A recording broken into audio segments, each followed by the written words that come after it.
আসসালামু আলাইকুম এভরিওয়ান।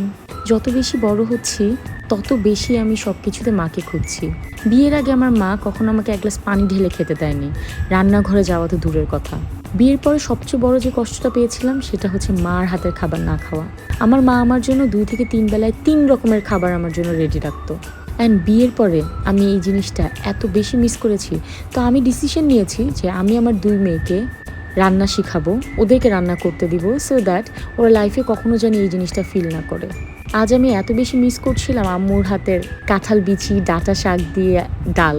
এটা আমার মার হাতে এত মজা হয়, আমি ট্রাই করছিলাম, বাট আমি কোনোদিন আমার মার মতো কোনো কিছু বানাতে পারিনি, অ্যান্ড আমার মনে হয় না আমি পারবো।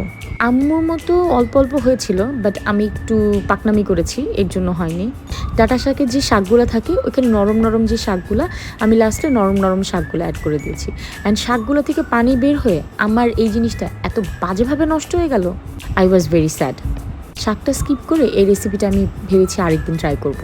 অ্যান্ড লাস্টলি যে বোম্বাই মরিচটা দিই, উফ, বোম্বাই মরিচের এটা এত সুন্দর স্মেল হয়, মাশাআল্লাহ। কি করার, আম্মুর হাতেরটা খেতে ইচ্ছা করেছিলাম, মাতবুরি করে কি একটা করেছি, তারপরে মজা হয়েছে, খাওয়া যায় আর কি। লাইফের এই ছোট্ট ছোট্ট খাওয়া থেকে শুরু করে কোনো জামা কাপড়, শপিং, বাচ্চাদের কি করব, বাচ্চাদেরকে আম্মুর কাছে রেখে একটু বাইরে যাব, সব কিছুর জন্য আম্মুকে রেখে ঢাকা থেকে যখন চিটাগং আসলাম, আম্মুর ভ্যালুটা আরও বেশি বুঝতে পারলাম। নিজের বাচ্চাকে না মা ছাড়া অন্য কারো কাছে রেখে যেতে কোথাও খুব বেশি ভয় হয়, এই জন্য আমি কখনো কোথাও বাহিরেও যাই না, একা একাই থাকি, বাচ্চা নিয়েই মেনলি থাকা হয়।